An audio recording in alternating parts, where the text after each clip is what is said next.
Hello everyone, നമ്മളിപ്പോൾ ഗോവയിലാണുള്ളത്. Car കമ്പനികളുടെ വളരെ ഫേവറേറ്റ് ഒരു സ്ഥലമാണ്. എപ്പോഴും കുറേ മീഡിയ ഡ്രൈവുകളും കാര്യങ്ങളൊക്കെ നടക്കാറുണ്ട്. ദർ ഫേവറേറ്റ് വെന്യൂ എന്ന് വേണമെങ്കിൽ പറയാം. And we are driving the new venue.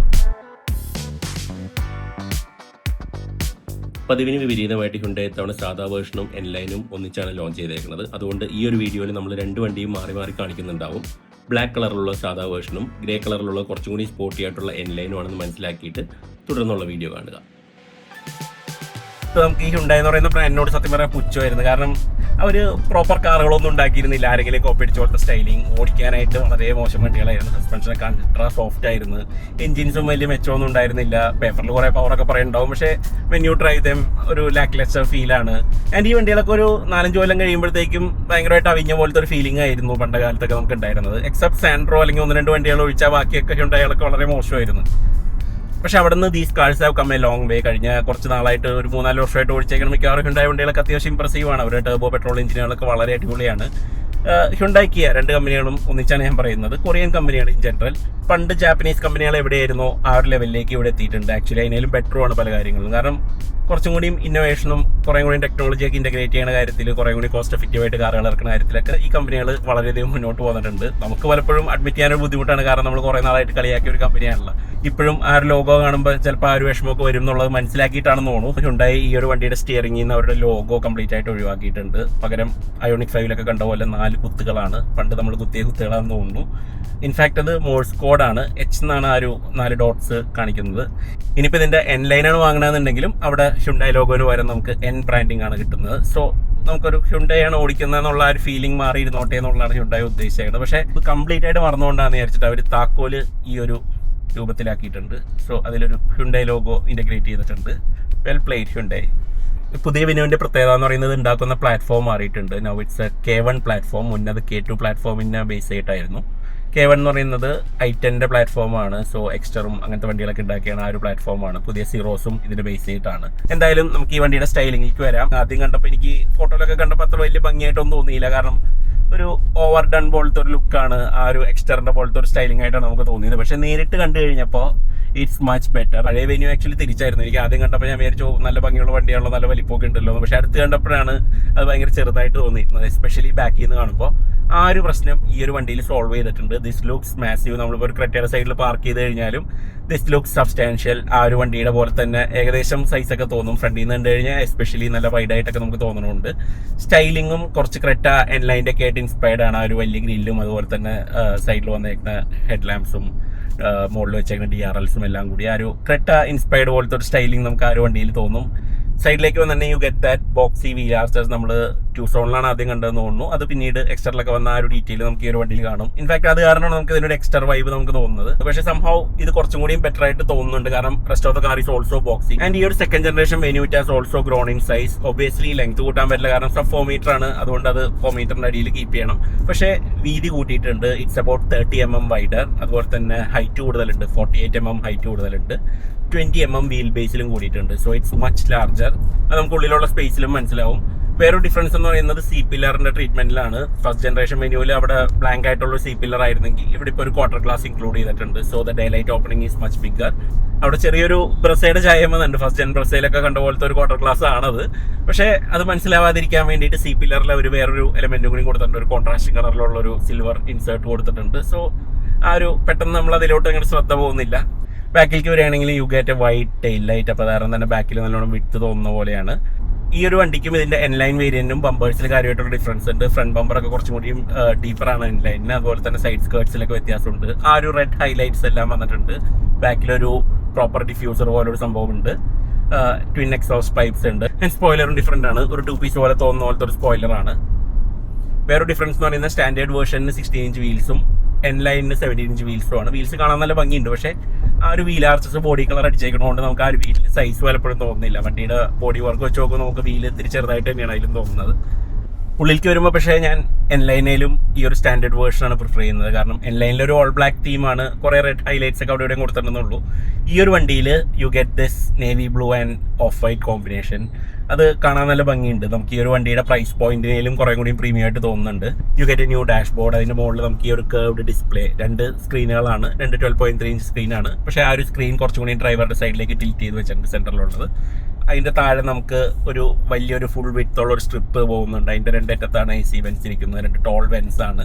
അപ്പോൾ അത് കൂട്ടി നോക്കുമ്പോൾ നമുക്കൊരു H പോലത്തെ ഒരു ഷേപ്പാണ് ശരിക്കും പറഞ്ഞാൽ ആ ഒരു ഓഫ് വൈറ്റ് കളറിലുള്ള ആ ഒരു ട്രിമ്മിന്. അതിന് ടെറാസോ എന്നാണ് അവർ ആ ഒരു മെറ്റീരിയലിനെ വിളിക്കുന്നത്. കുറേ ഡോട്ട്സ് ഒക്കെ ഉണ്ട്. അതിൻ്റെ താഴെയായിട്ട് നമുക്ക് HVAC കൺട്രോൾസ് ഉണ്ട്. കാണുമ്പോൾ ഒരു സൊഫിസ്റ്റിക്കേഷൻ ഉണ്ടെങ്കിലും വളരെ ബേസിക് ആണ്. അതിലൊരു ചെറിയൊരു ഡിസ്പ്ലേ മാത്രമേ ഉള്ളൂ. അതിൻ്റെ താഴെ നമുക്ക് വയർലെസ് ചാർജർ ഉണ്ട്. അതിൻ്റെ താഴെയായിട്ട് നമുക്ക് പവർ ഔട്ട്ലെറ്റ്സ് ഉണ്ട്, USB-A USB-C ഉണ്ട്. ഇവിടെ അതിൻ്റെ താഴെയായിട്ട് വലിയൊരു കൺസോൾ, കുറച്ചും കൂടി ഒരു പരന്ന പോലത്തെ ഒരു കോഫി ടേബിൾ എന്നാണ് അവർ വിളിക്കുന്നത്, അങ്ങനത്തെ ഒരു കൺസോൾ വന്നിട്ടുണ്ട്. അതിൽ നമുക്ക് സീറ്റിൻ്റെ വെന്റിലേഷനോ അങ്ങനത്തെ ഫംഗ്ഷൻസ് ഒക്കെ കൊടുത്തിട്ടുണ്ട്. ഗിയർ ലിവർ കാണാൻ നല്ല ഭംഗിയുണ്ട്. 2 വലിയ കപ്പ് ഹോൾഡേഴ്സ് ഒക്കെ കൊടുത്തിട്ടുണ്ട്. അവർക്കൊരു മൊബൈൽ ഫോൺ വെക്കാനുള്ള ഒരു സ്ലോട്ടും ഉണ്ട്.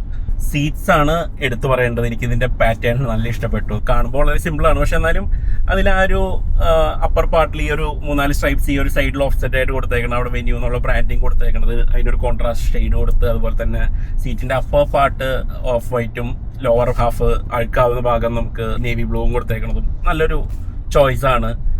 പെർഫറേറ്റഡ് ആയിട്ടുള്ള ലെതർ കൊടുത്തിട്ടുണ്ട്. സീറ്റ്സിന്റെ ബോൾസ്റ്ററിങ്ങും അവർ പറയുന്ന ഒരു 30% പ്രീവിയസ് വേർഷൻ വെച്ച് നോക്കുമ്പോൾ ബെറ്റർ ആണെന്നുള്ളതാണ്. സൈഡ് ബോൾസ്റ്റേഴ്സ് ഒക്കെ സത്യം പറയാൻ വളരെ നല്ലതാണ്. നമ്മൾ ഇരുന്ന് കഴിയുമ്പോൾ തന്നെ നമുക്ക് കുറച്ച് കംഫർട്ടബിൾ ആയിട്ട് തോന്നുന്നുണ്ട്. ഇലക്ട്രിക്കൽ അഡ്ജസ്റ്റബിൾ ആണ് ഈ ഒരു ഡ്രൈവർ സീറ്റ്. ബാക്ക് സീറ്റ് ആണെങ്കിലും പ്രീവിയസ് വെന്യൂവിനെ വെച്ച് നോക്കുമ്പോൾ കുറേ കൂടി ബെറ്റർ ആയിട്ടുണ്ട്. നമുക്ക് സീറ്റിന്റെ പോസ്ചർ കുറേ കൂടി ബെറ്റർ ആണ്. നമുക്ക് റിക്ലൈൻ അഡ്ജസ്റ്റ് ചെയ്യാൻ പറ്റും. തൈ സപ്പോർട്ടൊക്കെ കുറേ കൂടി ബെറ്റർ ആണ്. ലെഗ് റൂം കൂടിയിട്ടുണ്ട്. അതുപോലെ തന്നെ ബാക്കിൽ ആ ഒരു ക്വാർട്ടർ ഗ്ലാസ് വന്നുകൊണ്ട് കുറച്ചും കൂടി ഒരു എയറി ഫീലും ഉണ്ട്. അവിടെ ആ ഒരു സി പില്ലറിന്റെ ഏരിയയിലൊക്കെ നോക്കുകയാണെങ്കിൽ പഴയനേലും കുറച്ചും കൂടി നമുക്കൊരു സ്പേഷ്യസ് ആയിട്ട് തോന്നുന്നുണ്ട്. അതുപോലെ തന്നെ സൈഡിൽ വിൻഡോ ബ്ലൈൻഡ്സ് ഉണ്ട്. ഇവിടെ 2 AC വെൻസ് കൊടുത്തിട്ടുണ്ട്. സീറ്റ് ബാക്ക് പോക്കറ്റ്സ് റിമൂവ് ചെയ്തിട്ടുണ്ട് ഈ 2 സീറ്റിന്റെയും ബാക്കിൽ. എനിക്ക് അതിലൊന്നും വെക്കാൻ ഇഷ്ടമല്ല, കാരണം അത് തൂങ്ങി പോകുന്നുള്ളൂ വെച്ചിട്ട്. പക്ഷേ some people like to do that. Boot space 375 litres ആണ് ആൻഡ് റീസണബിളി സൈസ്ഡ് ആണ്. ബാക്ക് സീറ്റ്സിന് 60-40 സ്പ്ലിറ്റ് ഉണ്ട്. So you can have some additional flexibility if you want. എൻജിൻസിലേക്ക് വരികയാണെങ്കിൽ നമുക്ക് 3 എൻജിൻ ചോയ്സ് ഉണ്ട്. ബേസിക് എൻജിൻ എന്ന് പറയുന്നത് ഒരു 1.24 സിലിണ്ടർ ആ ഒരു കാപ്പ സീരീസിലുള്ള എഞ്ചിനാണ്. 83 bhp ആണ്. സെക്കൻഡ് ഓപ്ഷൻ എന്ന് പറയുന്നത് നിങ്ങൾക്ക് കുറച്ചും കൂടി പെർഫോമൻസ് വേണമെന്നുണ്ടെങ്കിൽ 1 ലിറ്റർ ടർബോ പെട്രോൾ ഉണ്ട്. 3 സിലിണ്ടർ ആണ്.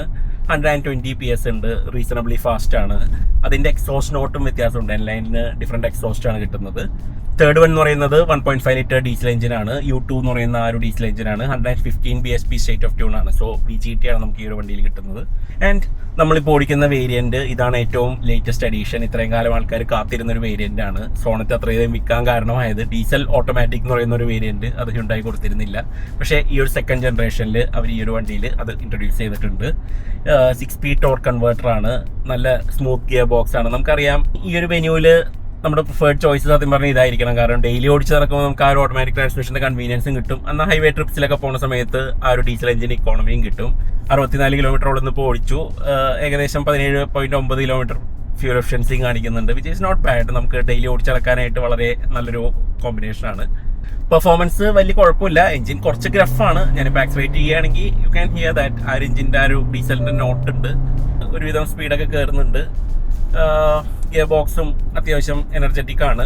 നമുക്കിനി ഡ്രൈവ് മോഡ്സ് ഉണ്ട്. അപ്പോൾ നമുക്ക് വേണമെന്നുണ്ടെങ്കിൽ നമുക്ക് സ്പോർട്ടിലേക്ക് ഇട്ട് കഴിഞ്ഞിട്ടുണ്ടെങ്കിൽ കുറച്ചും കൂടി ഫാസ്റ്റ് ആയിട്ടുള്ള ഒരു ത്രോട്ടിൽ റെസ്പോൺസ് ഒക്കെ നമുക്ക് കിട്ടുന്നുണ്ട്. ദാറ്റ് വേ ഗിയർ ഷിഫ്റ്റ്സും കുറച്ചും കൂടിയും ഹയർ RPMത്തിലേക്ക് വരെ ഹോൾഡ് ചെയ്യുന്നുണ്ട്. And it can shift up or shift down. Paddles കൊടുത്തിട്ടുണ്ട്. നമുക്ക് വേണമെന്നുണ്ടെങ്കിൽ നമുക്ക് മാനുവൽ കൺട്രോൾ ചെയ്യണമെന്നുണ്ടെങ്കിൽ ഒരു ഓവർ റൈഡ് ഫംഗ്ഷൻ ഉണ്ട്. ഓടിക്കാൻ വലിയ ഇൻവോൾവ്മെന്റ് ഒന്നുമില്ല. ഇറ്റ് ഫീൽസ് ലൈക്ക് ഒരു ഡിറ്റാച്ച്ഡ് ആയിട്ടുള്ള ഒരു ഡ്രൈവിംഗ് എക്സ്പീരിയൻസ് ആണ്. വലിയ കാര്യമായിട്ടുള്ള ഒരു കണക്റ്റഡ് ഫീലൊന്നുമില്ല. പക്ഷേ ഫോർ മോസ്റ്റ് പീപ്പിൾ ഇതായിരിക്കും വേണ്ടത്. വളരെ റിലാക്സ്ഡ് ആയിട്ട് കൊണ്ടുനടക്കാവുന്ന ഒരു വണ്ടി എന്നുള്ള രീതിയിൽ ദിസ് ഷുഡ് ബി ഫൈൻ. ഈ ഒരു എഞ്ചിനെ നമ്മൾ അധികം സ്ട്രെസ് ചെയ്യുന്നില്ല എന്നുണ്ടെങ്കിൽ ഇത് റീസണബിളി എഫിഷ്യൻ്റ് ആണ്. ഞാനൊരു കാര്യം ശ്രദ്ധിച്ചേക്കുന്നത്, ഈ ഒരു എഞ്ചിൻ ഗിയർ ബോക്സ് കോമ്പിനേഷൻ സിറ്റിയുടെ അകത്ത് ടൗണിലൊക്കെ ഓടിച്ചിറങ്ങുന്ന സമയത്തൊന്നും അത്ര എഫിഷ്യൻ്റ് ഒന്നല്ല. ഒരു 13 കിലോമീറ്ററൊക്കെ മൈലേജ് ഉണ്ടാവുള്ളൂ. പക്ഷേ ഹൈവേയിൽ പോകുന്ന സമയത്ത് you get something like 24-25 kilometre per litre. Creta, Sonet, Seltos ഒക്കെ ഉള്ള ഓണേഴ്സ് ആരെങ്കിലും ഈ ഒരു കോമ്പിനേഷൻ യൂസ് ചെയ്യുന്നുണ്ടെങ്കിൽ പ്ലീസ് കമൻറ്റ് നിങ്ങൾക്ക് എങ്ങനെയാണോ എന്നുള്ളത്. ഈ ഒരു പുതിയ സെക്കൻഡ് ജനറേഷൻ വെന്യൂ ഉണ്ടാക്കിയേക്കുന്നത് K1 പ്ലാറ്റ്ഫോമിലാണ്. പ്രീവിയസ് വൺ K2ന്റെ ഒരു അഡാപ്റ്റേഷൻ പോലത്തെ ഒരു പ്ലാറ്റ്ഫോം ആയിരുന്നു. പക്ഷേ ഇത് K1 എടുത്തിട്ട് കുറച്ചും കൂടി അപ്ഡേറ്റ് ചെയ്തിട്ട് നമ്മൾ സിറോസിൽ കണ്ട പോലെ ആ ഒരു പ്ലാറ്റ്ഫോമാണ്. സോ ഇൻഫീരിയർ പ്ലാറ്റ്ഫോമാണ്. അതുകൊണ്ട് തന്നെ ഇതിന്റെ റൈഡ് ആൻഡ് ഹാൻഡ്ലിങ്ങിലും ആ ഒരു ഡിഫറൻസ് നമുക്ക് ഫീൽ ചെയ്യും. ഈ ഒരു സർഫസുകളിലൊക്കെ നമുക്കൊരു ക്രെറ്റയുടെ ലെവൽ ഓഫ് ഐസൊലേഷൻ ഇല്ല ശരിക്കും പറഞ്ഞാൽ. ഗ്ലോബൽ K1 പ്ലാറ്റ്ഫോം എന്നാണ്, റീഇൻഫോഴ്സ് പ്ലാറ്റ്ഫോം എന്നാണ് അവർ വിളിക്കുന്നത്. റീഇൻഫോഴ്സ് ആണെന്നുള്ള പറയാൻ നമുക്ക് ഒരു കാര്യം കൂടെ ഉള്ളത്, ഇതിന്റെ ഡീസൽ എഞ്ചിൻ പിടിപ്പിക്കണം എന്നുണ്ടെങ്കിൽ ഇവന് need the reinforce platform. Ride വലിയ കുഴപ്പമില്ല. കുറച്ചൊരു ഹാർഡ് എഡ്ജ് നമുക്ക് ചില സമയത്ത് തോന്നുന്നുണ്ട്. ആ പ്ലാറ്റ്ഫോമിൻ്റെതായ കുറച്ച് കാര്യങ്ങളാണ്. പക്ഷേ ഇവരുടെ സസ്പെൻഷൻ ട്യൂണിങ് ആക്ച്വലി കിയനയിലും കുറേ കൂടി ബെറ്റർ ആണ്. കംഫർട്ട് വൈസ് കുറേ കൂടിയും നമുക്ക് ആ ഒരു റൈഡ് കുറേ കൂടി മെയിൻറ്റെയിൻ ചെയ്തിട്ടാണ് അവർ ആ ഒരു സെറ്റപ്പ് ഉണ്ടാക്കിയേക്കുന്നത്. ആൻഡ് ഇപ്പോൾ നമ്മൾ വീലൊക്കെ ഹോൾസിലൊക്കെ ചാടിക്കുമ്പോഴും ഇറ്റ്സ് നോട്ട് ബാഡ്. വണ്ടിക്കൊരു ടൈറ്റ് ഫീലിംഗ് ഒക്കെ ഇപ്പോഴും ഉണ്ട്. ഹാൻഡ്ലിങ് വലിയ കുഴപ്പമൊന്നുമില്ല, വളരെ പ്രഡിക്റ്റബിൾ ഒക്കെയാണ്. നമ്മൾ കുറച്ച് ഫാസ്റ്റായിട്ടൊക്കെ ഓടിച്ച ബിറ്റ്സിലൊക്കെ it was behaving like intended. Steering ഫീലൊക്കെ കുറച്ചും കൂടി നമ്മളൊന്ന് ഐസൊലേറ്റ് ചെയ്യണ പോലെയാണ്. സോ വലിയ ഡ്രൈവിംഗ് ഇൻവോൾവ്മെൻ്റ് ഒന്നും പ്രതീക്ഷിച്ചിട്ട് ഈ ഒരു വണ്ടി വാങ്ങരുത്. It does the job. Brakes ഒക്കെ ഒരുവിധം ആഡിക്വേറ്റ് ആണ്, ആവശ്യത്തിന് സ്റ്റോപ്പിംഗ് പവർ ഒക്കെ ഉണ്ട്. വെന്യൂ ശരിക്കും പറഞ്ഞാൽ ഉണ്ടാക്കിയ ഒരു ടോപ്പ് സെല്ലിംഗ് മോഡലുകളിലൊന്നാണ്. കാരണം എല്ലാ വർഷവും ഏകദേശം 1 ലക്ഷത്തോളം വണ്ടികൾ അവർ വിൽക്കുന്നുണ്ട്. ലാസ്റ്റ് ഒരു 7 years ആയിട്ട് ഒരു 7 ലക്ഷത്തോളം വണ്ടികൾ അവർ വിറ്റിട്ടുണ്ട്. 2019 ഇറങ്ങിയതാണ്. So it's an important model. ഇപ്പോൾ ഇത് മാനുഫാക്ചർ ചെയ്യുന്നത് ഇവരുടെ പൂനെ പ്ലാന്റിലാണ്. യൂഷ്വലി ചെന്നൈ പ്ലാന്റിലാണ് ഉണ്ടാക്കാറ്. US അവർ വെന്യൂ വിൽക്കുന്നുണ്ട്. പക്ഷേ ആ ഒരു വണ്ടി ഇപ്പോഴും ചേഞ്ച് ആയിട്ടില്ല. അവർക്ക് പ്രീവിയസ് ജനറേഷൻ തന്നെയാണ് കിട്ടുന്നത്. ഐ തിങ്ക് ഇതൊരു ഏഷ്യൻ മാർക്കറ്റ് സ്പെഷ്യൽ വണ്ടിയാണെന്നാണ് ഇപ്പോൾ തോന്നുന്നത്. അപ്പോൾ അതൊക്കെയാണ് പുതിയ വെന്യൂവിൻ്റെ പ്രത്യേകതകൾ. നിങ്ങൾക്ക് ഈ വണ്ടിയുടെ സ്റ്റൈലിംഗ് ഇഷ്ടമായോ എന്നുള്ളതും ഈ ഫീച്ചേഴ്സൊക്കെ ഇമ്പ്രസീവായി തോന്നിയോ എന്നുള്ളതും, നിങ്ങൾ ഡീസൽ ഓട്ടോമാറ്റിക് പ്രിഫർ ചെയ്യുമോ എന്നുള്ളതൊക്കെ ഒന്ന് കമൻസിൽ അറിയിക്കുക. നമുക്ക് മറ്റൊരു വീഡിയോ ആയിട്ട് വേറെ ദിവസം കാണാം. Thanks for watching.